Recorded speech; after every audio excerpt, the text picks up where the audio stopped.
Hello friends, welcome to History Simplified for IAS. Today we will continue our discussion on Gupta Empire. हमारा अगला topic इसके अंदर है society and religion during Guptas. तो हम लोग गुप्तास के समय में देखते हैं कि कुछ कंटिन्यूटी सोसाइटी के अंदर बनी रही और साथ के साथ कुछ नए चेंजेस भी दिखाई देते हैं। ब्राह्मण्स का डोमिनेशन लगातार बढ़ रहा था और वर्ना सिस्टम को स्ट्रेंथन किया जा रहा था। वुमेन की पोजीशन लगातार डिक्लाइन पे थी और फ्यूडलिज्म जो कि हम लोग political economic and political system के अंदर देखते हैं, उसका जो प्रभाव है वो सोसाइटी के अंदर भी दिखाई देता है। देन उसके अलावा मेजर चेंजेस हम लोग रिलीजियस लाइफ में देखते हैं, जहां अब पुरानिक रिलीजन्स ज़्यादा अपने आप को स्ट्रेस करने लग गई और बुद्धिज्म डिक्लाइन में चली गई। साथ के साथ वैदिक रिचुअलिज्म को भी हमने देखा कि पुरानिक रिलीजन्स जो थी वो धीरे धीरे रिप्लेस करना इन्होंने शुरू कर दिया। तो इस समय का अगर हम लोग लीगल सिस्टम देखते हैं, that was majorly based on brahmanical law books. तो जो स्टेट भी जो लीगल सिस्टम बना रहा था वो ब्राह्मणिकल लॉ बुक्स के ऊपर भी बेस्ड था। तो इसमें जो ज़्यादा पॉपुलर जो लॉ बुक्स थी, दे वर ऑथर्ड बाय मनु, यज्ञवल्क्य, बृहस्पति, नारद, कात्यायन। तो ये क्योंकि सारे ब्राह्मणिकल सोसाइटी से ही आते थे, तो इन्होंने ब्राह्मण का डोमिनेशन जो है उसको बरकरार रखने में हेल्प की। इससे हुआ क्या, वर्ना सिस्टम स्ट्रेंथन होता रहा। कात्यायन, आपने जो कात्यायन की जो लॉ बुक है उसके अंदर वो लिखते हैं कि लोअर कास्ट को हार्शेस्ट पनिशमेंट मिलनी चाहिए। तो सेम क्राइम अगर है तो जो ज़्यादा स्ट्रेटा में ज़्यादा लोअर पोजीशन पे है उसको हार्श पनिशमेंट दी जाए, जो अपर कास्ट से है उसको थोड़ी लाइट पनिशमेंट मिले। लेकिन कुछ दूसरे जो लीगल राइटर्स हैं उन लोगों ने इसको कई जगह पे रेकमेंड किया है कि इसको वाइस वर्सा भी कर दिया जाए, रिवर्स कर दिया जाए, जहां पे कि जो अपर कास्ट से कोई क्राइम करता है तो उसको ज्यादा सीवियर पनिशमेंट मिले। लेकिन ये कुछ केसेस में ही ये रेकमेंड करते हैं, not for all the cases. तो ज्यादातर इसमें यही बोला जाता है कि लोअर कास्ट है तो ज्यादा हार्श पनिशमेंट उसको मिलनी चाहिए। तो डोमिनेशन जो था ब्राह्मण्स का वो बढ़ता रहा और उसमें एक्सेलरेट किया लैंड ग्रांट्स ने। तो लैंड ग्रांट्स ने ब्राह्मण्स को सोशल के साथ साथ इकोनॉमिक तरीके से भी उनका डोमिनेशन बढ़ा दिया और उनको रेलेवेंट कर दिया, क्योंकि लैंड ग्रांट्स के साथ साथ एडमिनिस्ट्रेटिव पावर्स और कुछ जुडिशियल पावर्स भी जो थी वो ब्राह्मण्स को दे दी जाती थी। देन शूद्रास की कंडीशन इस समय कुछ उसमें इंप्रूवमेंट दिखाई देती है। शूद्रास अब मेजरली एग्रीकल्चर में या लेबर एक्टिविटीज में इन्वॉल्व थे। Now they were allowed to listen to the religious text. हालांकि उनको पढ़ने की जो है परमिशन नहीं थी, but they could listen to the religious text. Untouchability prevalent थी।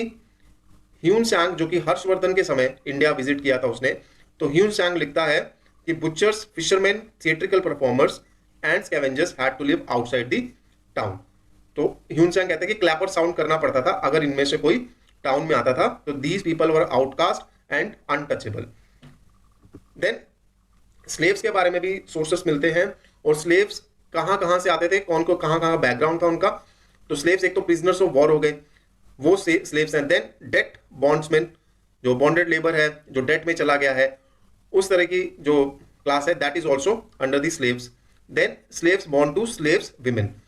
तो अगर कोई विमेन पहले से ही स्लेव है और उसका आगे जो बेटा या बेटी होगा, that would also be a slave. लेकिन स्लेव ये यूरोपियन स्लेवरी सिस्टम से थोड़ा सा डिफरेंट था। इंडियन स्लेव्स को मेजरली डोमेस्टिक वर्क में ही इन्वॉल्व किया जाता था। देन एग्रीकल्चर लेबर की भी अलग अलग कैटेगरी थी। एक हो गए hired labour, then bonded labour and then forced labour. Forced labour को विष्टि कहा जाता था। इसका डिस्क्रिप्शन हम लोग काफी बार पहले भी कर चुके हैं। और क्योंकि ये एग्रीकल्चर लेबर कैटेगरी है तो मेजरली ये शूद्रा से ही इसमें लोग आते थे। तो हायर्ड लेबर हो, चाहे बॉन्डेड लेबर हो, चाहे फोर्स्ड लेबर हो। देन विमेन का जो डिक्लाइन स्टेटस था वो लगातार डिक्लाइन पे था। प्रॉपर्टी के लिए एक्सेस नहीं था। Inheritance laws were not giving equal right to the women. तो इनहेरिटेंस वुमेन को नहीं मिलता था। विडो रीमैरिज ना के बराबर थी, डिस्करेज की जाती थी। सती अपर कास्ट के अंदर प्रेवलेंट थी। तो सती सिस्टम भी इस समय चल रहा था, प्रेवलेंट था, लेकिन अपर कास्ट में। एरन इंस्क्रिप्शन हमें मिलती है मध्य प्रदेश में, which is dated to 510 AD। तो एरन इंस्क्रिप्शन में पहला रिटन एविडेंस हमें सती सिस्टम का मिलता है। ये एक इंपॉर्टेंट फैक्ट है, ध्यान रखिए इसको। देन अर्ली मैरिज को भी यहाँ पे प्रोत्साहन दिया जाता था।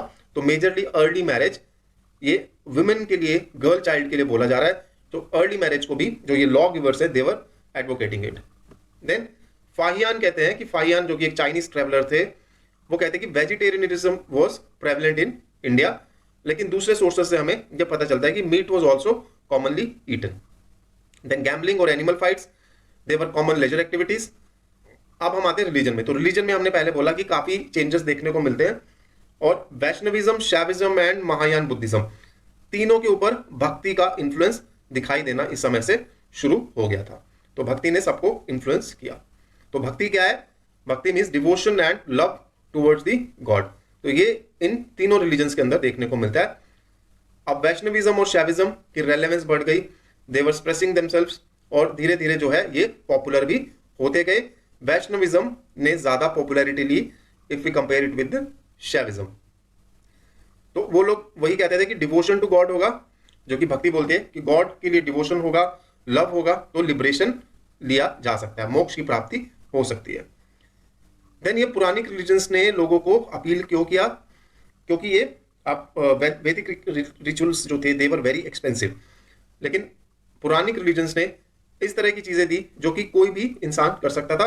तो जो कॉमन पीपल थे they had to do things like keeping fast, vows रखने हैं, या कोई पिलग्रिम विजिट करना है, या फिर छोटे मोटे गिफ्ट जो है प्रीस्ट को दे देने हैं। बिकॉज प्रीस्ट अब जैसे जैसे पुरानिक रिलीजन्स पॉपुलर होती गई तो इसके अंदर भी प्रीस्ट ने अपना इन्वॉल्वमेंट शुरू कर दिया। तो वो रिचुअलिज्म जो वैदिक रिलीजन में चल रहा था, वहीं से प्रीस्ट जो है पुरानिक रिलीजन में भी आने शुरू हो गए। तो ये छोटी मोटी चीजें क्योंकि ज्यादा एक्सपेंसिव नहीं थी तो लोग इनको निभा सकते थे। तो दैट इज द रीजन कि इनको पॉपुलैरिटी मिलती रही। देन उसके अलावा और भी रीजंस हैं पुरानिक रिलीजन्स के पॉपुलर होने के। एक तो ये हो गया कि ये फेथ से चूज कर सकते थे रेदर देन बर्थ। तो अगर फेथ है रिलीजन के अंदर तो कोई भी उसका मेंबर बन सकता है। देन पुरानिक रिलीजन जो है that also became popular among the marginalised people and the forest people. तो जैसे कुछ ट्राइबल कम्युनिटीज रह रही हैं, फॉरेस्ट साइड में रह रही हैं, तो पुरानिक रिलीजन ने उनको काफी ज्यादा इन्फ्लुएंस किया। बिकॉज पुरानिक रिलीजन ने ज्यादा फ्लेक्सिबिलिटी दिखाई to adopt the ideas of their deities, their rituals and mythologies. तो इन चीजों को पुरानिक रिलीजन ने अपने अंदर इनकॉर्पोरेट कर दिया। तो इनकॉर्पोरेट होने की वजह से क्या हुआ, जो मार्जिनलाइज और फॉरेस्ट कम्युनिटीज थे वो भी पुरानिक रिलीजन से इन्फ्लुएंस हुए और इन्होंने पुरानिक रिलीजन को अडॉप्ट कर लिया। देन अब इसमें फीचर्स भी कुछ हैं, जैसे कि हमने पहले देखा वाउज रखनी है या फास्ट रखने हैं। देन उसके अलावा पूजा की जो फॉर्म थी, पूजा फॉर्म ऑफ वर्शिप, वो ज्यादा पॉपुलर हो गई रेदर देन वैदिक रिचुअल्स। तो ये पुरानिक रिलीजन का ही एक पार्ट हो गया। देन इमेज वर्शिप इसमें बढ़ गई, टेम्पल वर्शिप बढ़ गई, और इसी समय से हम देखते हैं कि गुप्ता पीरियड में ही मेजरली टेम्पल वर्शिप शुरू हुई एक तरह से। और अगर शुरू नहीं तो एटलीस्ट टेम्पल वर्शिप यहां से थोड़ा पॉपुलर होना शुरू हुई।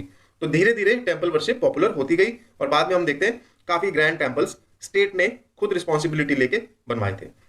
देन अवतारवाद की थियोरी भी हम लोग यहाँ पे देखते हैं कि ये भी इंपॉर्टेंट होगी पुरानिक रिलीजन्स के अंदर, और इन्होंने लोगों को होप दिया कि अगर आज हालात अच्छे नहीं है तो जब नया कोई अवतार आएगा गॉड का, वो उनको जो है खुशहाली देगा। देन फीमेल गॉडेसेस का भी रिवाइवल हुआ, और इसकी वजह से एक नया कल्ट, शक्ति कल्ट भी ग्रो हुआ। Then female goddesses such as Lakshmi and Parvati became prominent now associated with the male gods. तो कुछ फीमेल गॉडेसेस को मेल गॉड्स के साथ एसोसिएट कर दिया गया और वो भी प्रोमिनेंट हो गई। देन कुछ पुरानास भी इसी समय लिखे गए थे। तो पुरानास क्या बताते हैं? They inform about the mythology, rituals and observance associated with the deity with which पुराना वाज एसोसिएटेड। तो पुराना जैसे कि हो गया विष्णु पुराण है, तो विष्णु के बारे में माइथोलॉजी होंगी, रिचुअल्स होंगे, और किस तरह से ऑब्जर्वेंसेस की जानी है वो विष्णु पुराण के अंदर दी जाएंगी। तो इस तरह की इंफॉर्मेशन पुरानास के अंदर प्रोवाइड की जाती थी। देन पुरानास ने एक और फंक्शन किया कि जो एग्जिस्टिंग किंग्स थे उनको सोलर या लूनर लीनेज के साथ इन्होंने एसोसिएट कर दिया। तो एसोसिएट होने से क्या हुआ कि इन रूलर्स को लेजिटिमाइज कर दिया गया। देन जैसे कि हमने पहले बोला कि बुद्धिज्म जो थी वो इंडिया के अंदर डिक्लाइन में चली गई थी, और उसका रीजन क्या था? पहला तो हो गया रॉयल पैट्रोनेज की कमी, और दूसरा decline in trade activities. Economy में हमने डिस्कशन किया था कि जो गुप्तास का लेटर पार्ट था उसमें ट्रेड एक्टिविटीज में काफी कमी आई, तो उससे मर्चेंट्स की जो इनकम थी उसमें भी कमी आई होगी, प्लस रॉयल पैटर्नेज भी कम हो गया, इसकी वजह से बुद्धिज्म डिक्लाइन में इस समय जा रहा था। देन लेकिन उसका स्प्रेड भी हुआ, spread towards the area of central Asia, China and south east Asia. Then Jainism western India के अंदर और कर्नाटका के अंदर पॉपुलर हुई। वेस्टर्न इंडिया में हुई बिकॉज ऑफ मर्केंटाइल कम्युनिटी, और कर्नाटका में हुई due to royal patronage. Second Jaina council भी हुआ एट वल्लभी, जहां पे जैना कैनन्स को जो है डिफाइन कर दिया गया। तो ये सेकेंड जैना काउंसिल थी एट वल्लभी 6th सेंचुरी में। देन क्रिश्चियनिटी भी इंडिया में आ चुकी थी, but it was restricted to Malabar area. Then 6 orthodox schools of Indian Hindu philosophy also developed in this period. ये जो 6 ऑर्थोडॉक्स स्कूल्स हैं, ये एक सब्सिक्वेंट टॉपिक के अंदर हम लोग इसको डिस्कस करेंगे, जहां पे हम 6 ऑर्थोडॉक्स स्कूल्स और कुछ हेटेरोडॉक्स स्कूल्स के बारे में भी हम लोग डिस्कशन करेंगे। ऑल्दो हेटेरोडॉक्स स्कूल्स में हम लोग बुद्धिज्म और जैनिज्म के बारे में ऑलरेडी डिस्कस कर चुके हैं। तो ऑर्थोडॉक्स स्कूल कौन कौन से हो गए हिंदू फिलोसफी में? पहला हो गया न्याय, देन वैशेषिका, देन संख्या, 4th is yoga, 5th is मीमांसा एंड 6th इज वेदांता। और इसमें से कुछ ऐसे हैं जो on end of theistic and atheistic बनते रहे, तो इनको हम डिटेल में आगे इनके बारे में डिस्कशन करेंगे। Then according to Hiuen Tsang and Prajnavarman, a Korean pilgrim, तो Nalanda university was established by Kumaragupta one in 5th century AD. तो कुमारगुप्त वन जो कि एक गुप्ता रूलर था, उसने नालंदा यूनिवर्सिटी की स्थापना की थी 5वीं सदी में। इसके बारे में भी हम लोग नालंदा यूनिवर्सिटी के साथ बाकी जो सेंटर ऑफ लर्निंग थे एंशिएंट इंडिया में, जैसे कि नालंदा के अलावा तक्षशिला यूनिवर्सिटी हो गई, देन विक्रमशिला, देन उदंतपुरा, इस तरह की यूनिवर्सिटीज के बारे में हम लोग एक अलग चैप्टर के अंदर डिस्कशन करेंगे। तो ये सोसाइटी और रिलीजन का डिस्कशन हम लोग यहीं खत्म करते हैं। In the next topic we will discuss about art and architecture during Gupta period. So thank you very much now and have a very nice day.